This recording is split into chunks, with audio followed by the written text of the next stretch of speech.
So we're going to start today with color theory and color mixing. So I have two yellows, cadmium lemon and cadmium medium, two reds, cadmium medium and alizarin crimson, two blue, cobalt and ultramarine. So this is going to be cool. This yellow is going to be warm. This red is warm. This red is cool.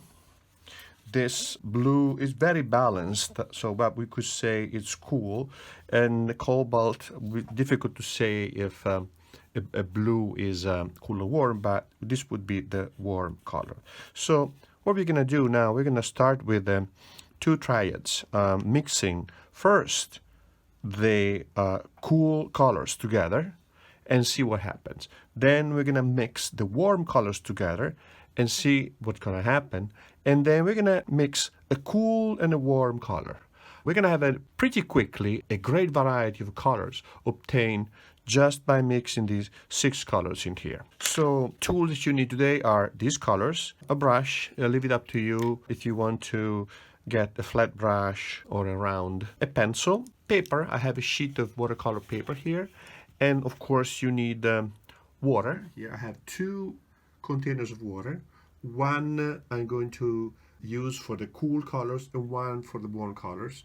I put them one inside the other one because I save space, but you don't have to. And you need a plate.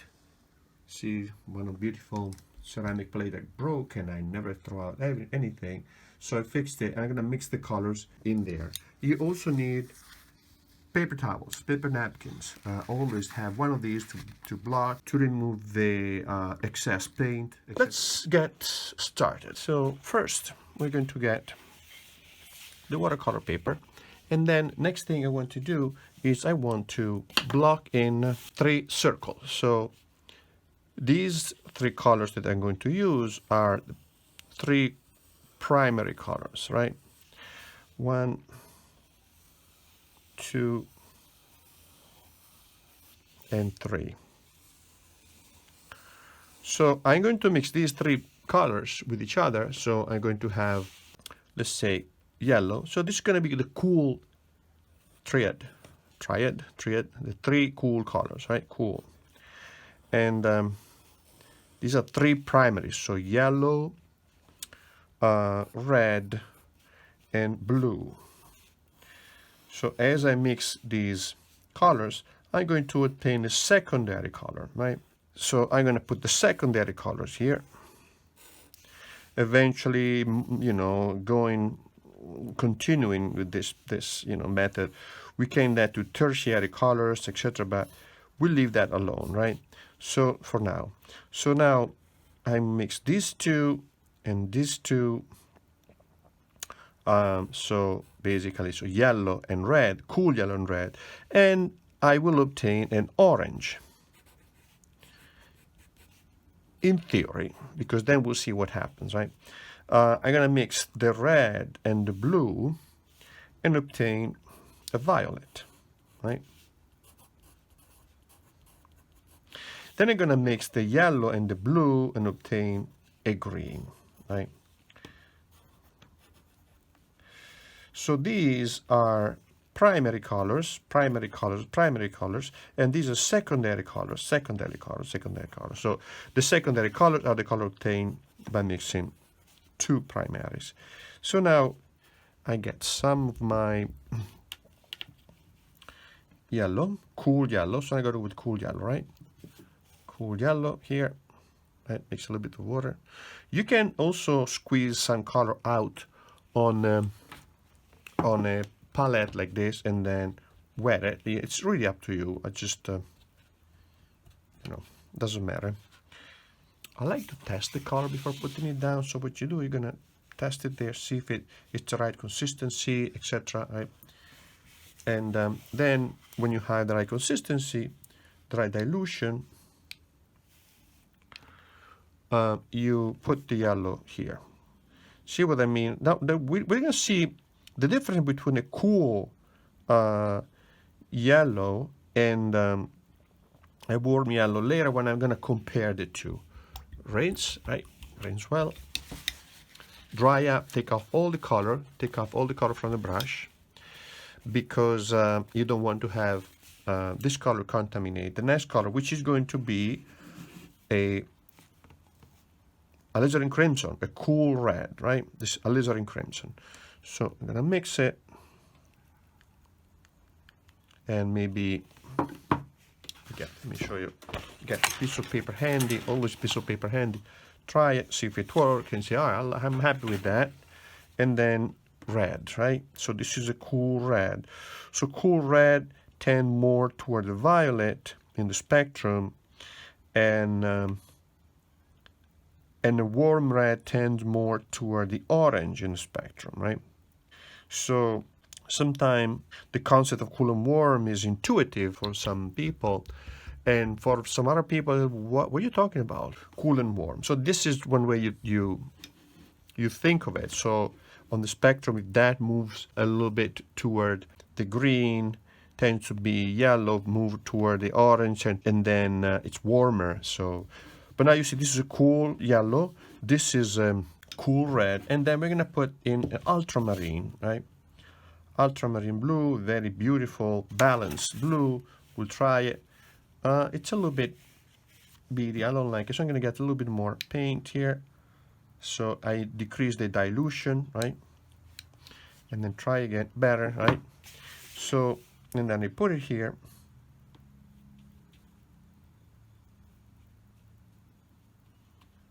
And now what I want to start doing is mixing these colors, right? So I'm gonna mix some, and I'm gonna use this to do so now, right? I'm gonna use this. I'm gonna mix some cool yellow, right? Some of the same yellow that I used so far. Put it there, and then maybe you use another brush that does not have any paint in it to pick up some of this blue. Put it there, right? And then gradually, what I want to do is mix them, right? So be careful with the blue. It's going to be very powerful, you know, in relation to the yellow. So don't mix in equal quantities. Mix enough color so that you obtain a green. So you see now already here how many more possibility I can have. Depending how much blue I mix with the yellow, I'm going to attain a darker bluer green, or if I mix more yellow, the green is going to be a warmer green, all right? So if we see already with just these two colors, we're going to have a 10, 20 green, right?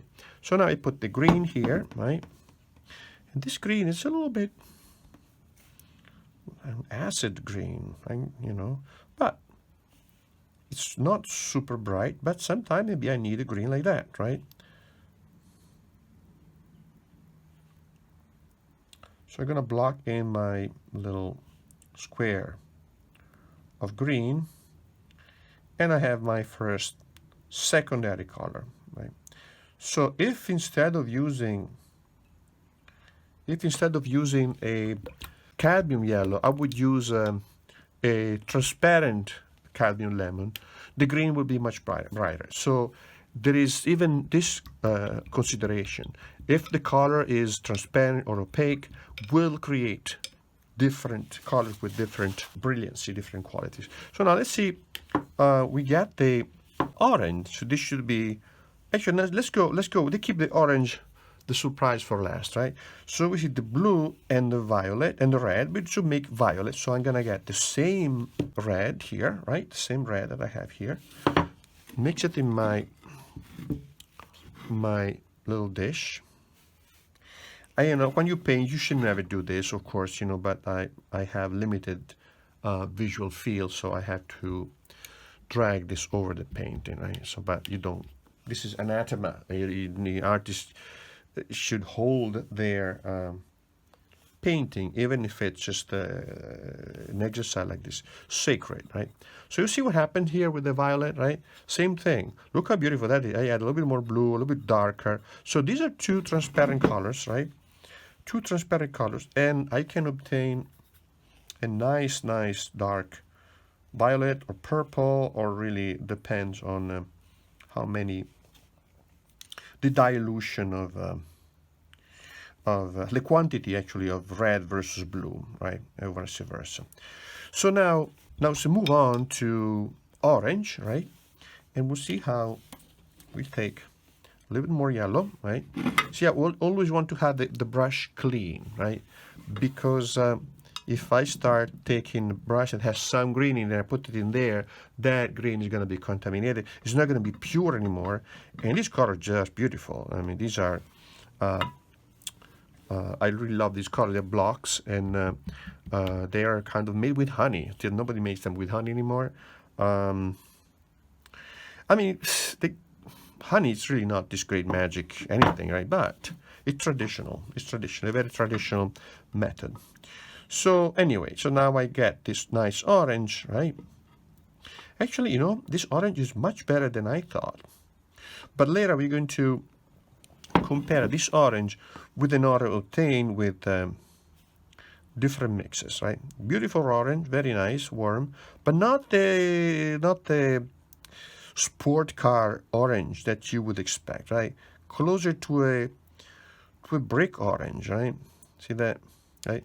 So now I have these secondary colors. Now, a thing you could do at this point to extend this exercise, you could mix yellow and red by changing quantity of one pigment, right, versus the other one. So in here, I put a little bit more yellow, right, and even a little bit more yellow.